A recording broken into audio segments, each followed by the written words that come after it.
So in our next lecture, we're going to create another important data file that we're going to use when generating heat maps. And this is a shapefile. And what we're going to do, just copy the starter code snippet here.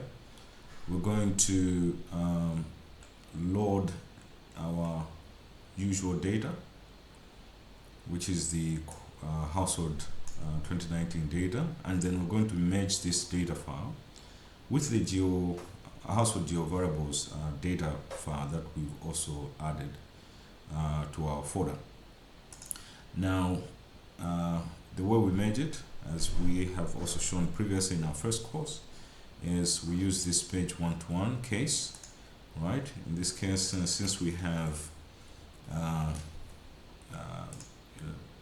the variables, show variables command that we've also taken out, what it means is we can use abbreviations of the variable, and instead of still recognize the data file, right? And then, of course, of particular importance, if we just run this first, right? Let's say describe.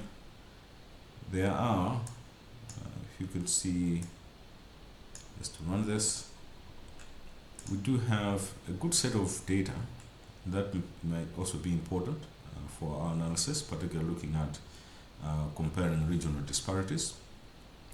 Another set of data is the those who are nearest to a major road and other landmarks.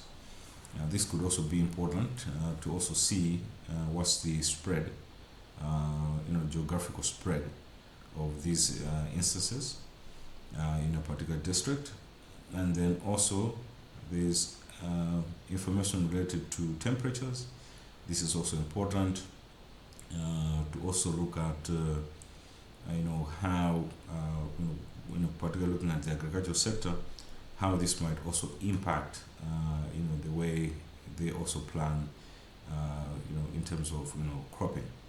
Then also issues of precipitation are also important, and then also aspects of rainfall. There's also one here that looks at population density. That's also good. You need to know which areas are highly densely populated. That information that we can also plot on a map. Okay, so again, the information that we're interested in are these the bio, we're looking at the temperature and as well as the precipitation. But also notice here that they are telling us that the mean temperatures have been multiplied by 10. So for us to get the actual temperatures, we just also have to divide these two variables by 10. Right. So next, what we're going to do is now do the processing. Now the other thing is that you learn as we're going through the heat maps that the shapefile that we use only has 28 districts, but we do have 32 district variables that includes cities. So we have to remove 4 so that we can conform to the shapefile that we're going to use during the heat maps. And what we do, we just drop the coordinates for the city. We don't need them, and there are 4 cities, so what it means, we're going to drop those 4 cities. The way we do it is we just say district and then say drop anything that's 107, the code that is related to that particular city variable. We run it, and then about 1600 observations have been dropped. Then next, what we do, we're now supposed to now create that shapefile. We're going to do this by district, and then we're interested in the temperature data, rainfall data here, as well as the propensity, the population density data. So the way we do it, we just collapse by mean, so that we know what's the mean population density in that district, what's the mean temperature in that district, what's the mean precipitation, etc. Okay. So again, just run that, and then as you can see that we have these variables. You can see the information, and then you could see that now these are the variables that we have. Now, as we said that it seems like they've multiplied the temperature data by 10, then what we also need to do is just divide it by 10 and then replace our variables. Also, those are the rechanges that have been made, and then you see that indeed now these are the temperatures that are also that district also had in terms of the mean temperatures, right? Okay, and then next what we do is to now go through the renaming of the variables. As you can see here, they're just saying mean and then the variable name. That doesn't make any meaningful sense. We're going to rename them, annual temperatures, annual precipitation, and then just label the variables the original variable names that they had included in that geo variables data file. We run that, and then everything's okay. That's good. And then next, what we're going to do is to save this data file as now our shapefile data that we're going to use later on. Okay, so if you run it, and then you see that Stata will save that data file, and the next we're going to add now data to this particular shapefile that might also be of use when we are conducting that heat map analysis, and then just clear everything in the system, because now what we want to do, the data that we're going to use is in Excel, and then we need to clear things first in Excel before we also upload the Excel data file into our system. And maybe just to give you a synopsis of what we're going to import. So this is pretty much data that you see that as we're going through the data analysis, the chapters that we're going to generate. This is the data that the particular districts that we're going to generate for the particular districts.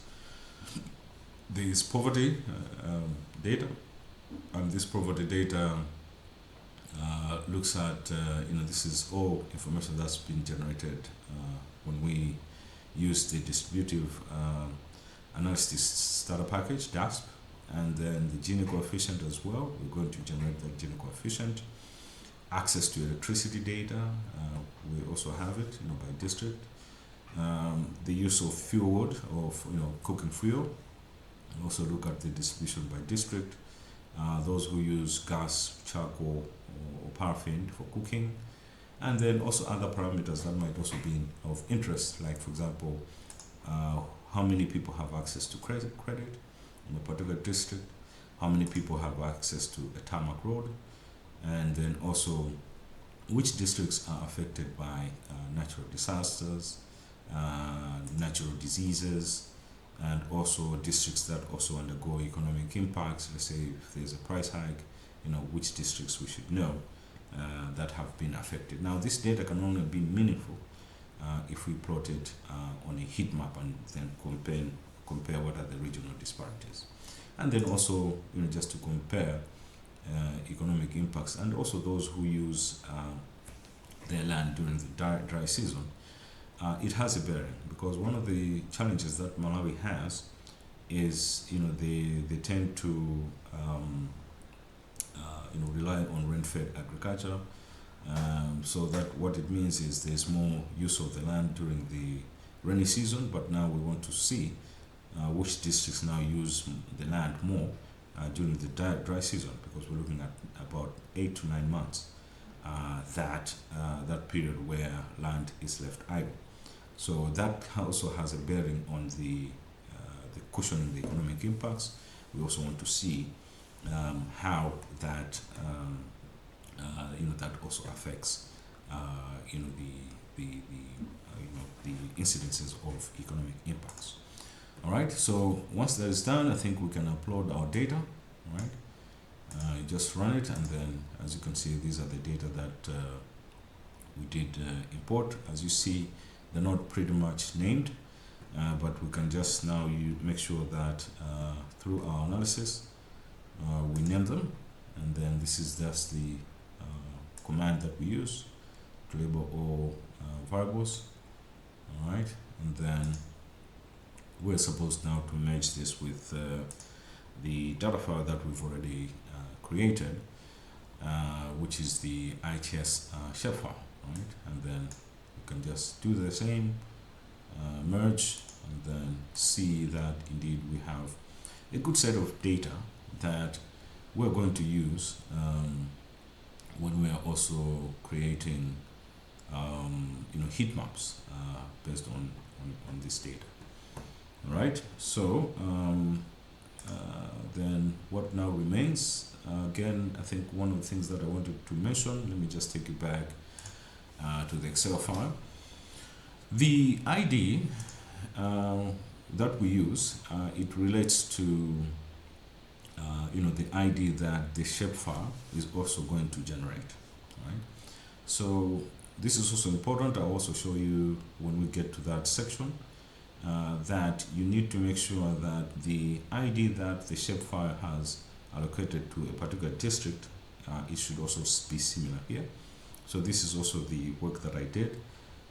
Created the coordinates folder, file, a data file, and then checked in that file which districts, which coordinates also, or which ID is also related to these districts. Otherwise, you'll be plotting wrong information in a particular district. That might also not be good. All right, so we can now sort that ID, right? Because what we have in the system is pretty much what was in the Excel template, and then what we need to do is just to sort it, and then we can also see that the data has been sorted by ID, right? Then this will conform with what we have in the in that the shapefile that we're going, the coordinates of the shapefile that we're going to use. The other thing that we don't want our map to be messy. You can see that there are a lot of decimal points. We just want to make sure that there's just single digits, because the heat map, there's no need for us to have decimals, because it will just be generating a heat map, and then we just look at those coordinates. So the thing that we need to do is just to format our variables to make sure that they don't have the decimals. You run that. The way we do it, we just say format all the variables that are there, and then we can just use the format criteria, which is now 9.0 F. You check, and then you see that indeed all our variables they don't have any decimal points, which is good. It means that we can easily look at the legend of the map, and that is also in good shape. Right? Okay, and then once that is done, the next thing that we do is just to save our data file, and then we're done with that process. The next, our next lecture now we'll go into the details of now creating what we call group variables for our analysis.